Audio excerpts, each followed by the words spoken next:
I've wanted to make this video for months now, but the reason I never did was because I never really had that one specific thing to help hammer home the point I wanted to make in regards to the topic of this video. Because as a YouTuber, I have fun with it, but I also deal with complications. I have to deal with upload times, I have to deal with the scheduling, I have to deal with recording and editing, and most of the time I have to deal with videos not properly being uploaded to the right quality or not being saved, or I have to deal with demonetization, I have to deal with censoring, I have to deal with edits, I on occasion have to deal with sponsors and making sure that my video is squeaky clean enough that they allow their sponsorship to be added to these videos so that nothing has to be a consequence for me or the sponsor. And most of the time, those are just small criticisms that have nothing to do with YouTube. I'm mainly focused on the criticisms toward YouTube, from the responses people get with videos not being monetized or complete channels being demonetized and them not getting any answers from the support team, to the point where they have to risk it all and beg Twitter to get interactions from the YouTube support team on Twitter to get them to respond and look into it. And then sometimes you could be saved by it, and other times you could be completely fucked over by it. Case in point, I remember having to go to Twitter years ago for being hit with a community guideline strike for a video that was spread about medical misinformation in regards to COVID, but I had never said anything about medical history or anything regarding information regarding COVID. All I said was, it's weird that somebody cut off their friend group because people didn't care about getting a vaccine. That's something that somehow got me a guideline strike, and I had to go to Twitter to get that resolved. And there are many other issues that creators have talked about over these years, which has led to this increase of conversation in going to alternative platforms. And I would argue that's a good thing and also a bad thing. It's good that there are alternative platforms out there to combat and challenge YouTube to be better. Look at TikTok and how their entire layout had inspired YouTube Shorts. Look at Twitch and their streaming platform and how it inspired YouTube to garner more towards the streaming outlets on YouTube so that you could have a stronger base and more creativity towards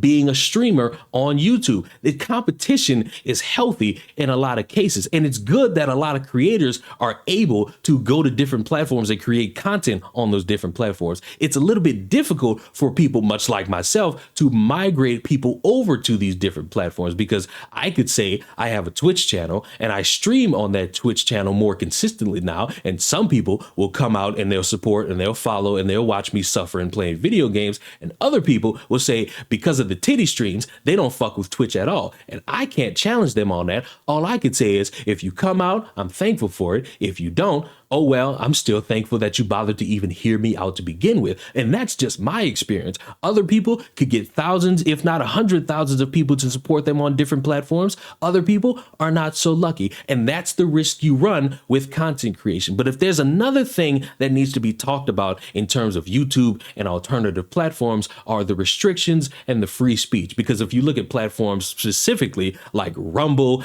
and Kick in this example, you have the main selling point being for some people that it's less restrictions on you, it's more freedom of speech, more freedom to do things you want. And the idea around that sounds perfectly fine for somebody who's constantly been perceived as fucked over by YouTube and their rules. But if you don't have those rules tightened up, some people will do things that absolutely cross the line and make these platforms worse, not just for all the shareholders and the people who invest money into these platforms, but other people who want to come in and support or stream on these platforms, because you got a bunch of degenerate shit on it that makes people say, I'll just stick to my casual Twitch or my casual YouTube. And for Twitch, in a lot of people's examples of wanting to get away from it, was the constant platforming of things that they didn't want to see, the softcore porn, the punishments not being enforced enough or not at all, because you'll have some of the top streamers facing consequences or none at all for things that arguably should get them banned. And some people get fucked over for basically saying, hey chat, go over and talk to this person, and that gets perceived as a hate raid because the person you hate rated apparently was the top streamer on the platform, and that was a big fucking no-no apparently. You have these examples of favoritism being at play. And that was one of the things that got Kick in a lot of traction. You had people saying, you know what? We're tired of Twitch. We're tired of YouTube. We're tired of the games. We're tired of the favoritism. Let's make our own streaming platform. And for a while, it was a little bit shaky because you had view botting, but in some scenarios, it worked for a lot of people who wanted to stream and not want to deal with Twitch, especially for the whole payout situation. You can make more money on Kick's platform as opposed to Twitch, because on Kick, you have like a 90, 95 to 5% payout, where the 95 goes to the creator. And I don't know how long that could last, because as the more people come in and the more they get gifted all these different subs, and the more that people start to realize that, hey, this is something that's a little bit more lucrative, the more I think that percentage is going to go down, just so that a lot more people can make dividends in terms of all this money coming in. And as opposed to Kick, where some people get a 50-50 or some people don't get a 50-50 at all, and Twitch takes more, it was more of a nice luring tactic to get more people towards Kick. And it worked for a time. But as Kick gained more traction, the more a lot of people who got banned on these platforms started to show up and start causing problems on Kick. And yes, Kick enforced a lot of rules in some of these scenarios to tighten up on people, especially people in regards to the titty streams. But you started to see elements of Twitch peering in on Kick, to where favoritism came into play, where people weren't even getting able to have that green check mark after dedicating hours and days and months to trying to get partnered on Kick, to individuals doing things on the platform and getting in trouble for it and facing a consequence, but not actually facing it in a means of any sincerity that would let people know, hey, on Twitch, they allow a lot of this dumb shit, but on Kick, we run a tight ship. And because that tight ship was not ran at all, more people started doing more egregious shit, which led to the reason why I'm making this video: two popular streamers soliciting a minor to doing things a minor should not be doing. Well, during a live stream on June 8th, 2024, Kick streamers Zerka and Heel Mike would go drinking in downtown to meet women and invite them back to the house. Then they could flirt with the woman for content. The problem arises when they meet this girl who doesn't have her ID, and she's introduced to them as a minor. Yo, you too. Hey, oh my God. Here, put your number here, because I'm a little lit. Where do you What the Perfect. How old are you? Prove it. You're 20? Uh-oh, no ID though. Okay, I'll get your number, but no ID is the best ID. We can't kiss until I see the ID. How old is this girl? All right, just give me the ID before I look crazy. Let me see. What makes you think I need to have an ID? You don't have ID on you and you want to come over? Are you out of your mind? You send me the PayPal request. Yeah, bro. Yo, Sagan, look at this. It's Bye, guys. No, Sagan. Yo, Sagan, stop. She broke that rule real fast. She just said she didn't have her ID. What are we doing? You better be 18. No, come. I swear. Oh, well, that's good enough for these guys, I guess. Less than 2 minutes go by and Zerka's intimately hugging her. Hey. Look at the sweat on me. It's too early. He is Tourette's. This is already insane because they don't know her age, but the real negligence comes in when they go back to Mike's house and they cuddle, kiss, and dry hump the whole time. And in regards to this individual, I believe the name is Zerka, he makes a lot of jokes regarding this type of subject. And you could call it dark humor, you could call it edgy, you could say anything about it. But when you are in a scenario where you are actually involved in it and you actually get in trouble for it, to where you get banned by Kick for this shit, it stands to reason that some of these jokes don't need to be made anymore. It's the worst viral marketing attempt in history. My name is John Zerka, prolific, notorious pedophile out here. I always think, because my mom hates this joke. What joke? That I'm a pedo. She's like, you're funnier than a pedo joke. And I said, True. there's some truth to all jokes, Mom. Because now you're embarrassing not only yourself, but the people who work with you, the people who are friends with you, and yes, the platforms you sit on. Because if they don't deal with this situation in all sincerity, you make them look bad, and now they start losing out on money in future brand deals and future sponsors that want to work with them and the streamers. Because let's be honest, as much as your free speech is important to you given the circumstance, money for a lot of these people who run these companies means a lot more. And if something will cost them money, they're going to get rid of it. And I'm glad they did.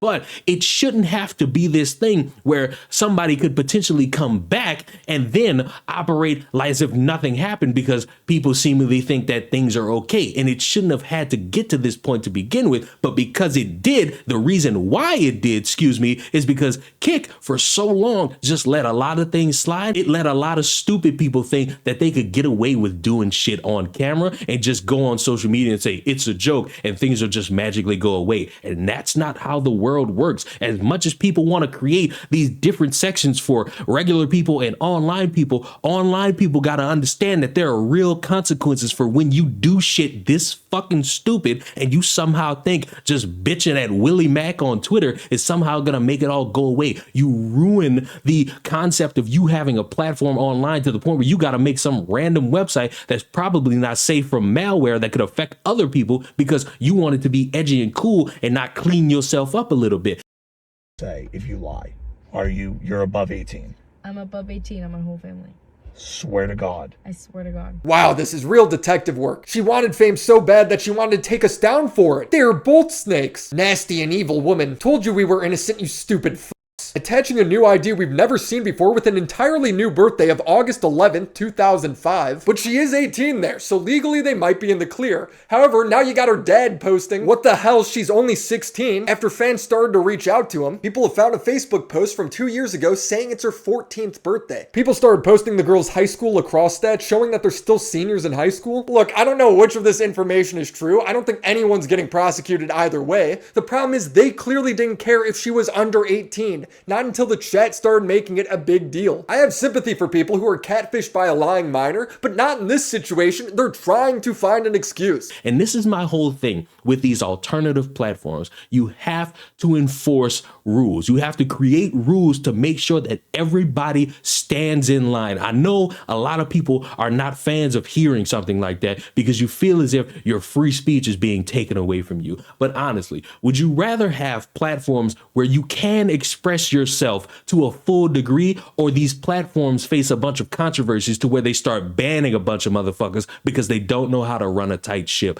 I criticize YouTube on occasion. I have my gripes. I have everything under the sun worthy of criticism towards YouTube, but I'm not leaving this platform. I'm not packing up and saying, you know what, let's just take it all over to Rumble, because it would be drastically difficult for me, for what I've built, to bring that over to another website and think I'm gonna have the same levels of success. Rumble's live stream layout still fucking sucks, and it is impossible for me to figure that shit out. Even with video tutorials, even with help, that shit is a mangled mess, and I'm not even interested in touching it. Until they clean that up, I can't deal with it. Kik is a little bit better, even though they say they're in beta, but they don't say they're in beta, and they're still working out kinks. They still have problems with view botting, and they still have problems with people doing things they shouldn't be doing, that if it were on YouTube or if it were on Twitch, they're going to be banned immediately for it. And you could hate these platforms for how they choose to operate and getting rid of people, and some people don't even deserve to be facing consequences for things.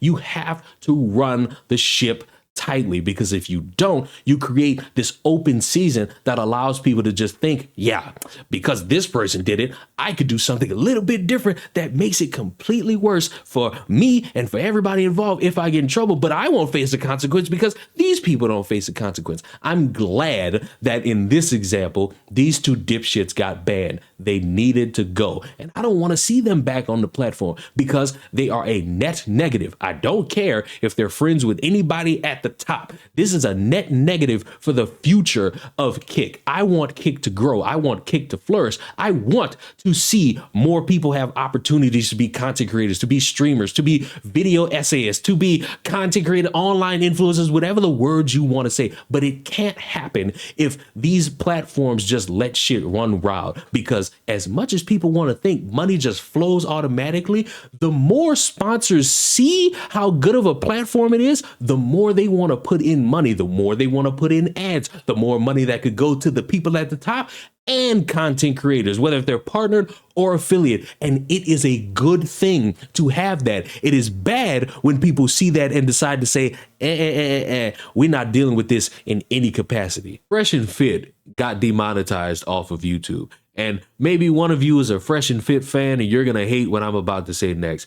They deserve to get demonetized off of YouTube. And they could do all these different cope streams about how, well, this is our last stream and this is the end and we don't know what we're going to do and we're scared of the future. Oh, you're all brokies because you don't want to buy our subscriptions on how to be an alpha male and we're going to cry about it because clearly that's what a man is supposed to do. They're just a money hungry whore at the end of the day. They were doing a lot of things that were against YouTube's rules and broadcasting it and somehow mad when they face the consequence.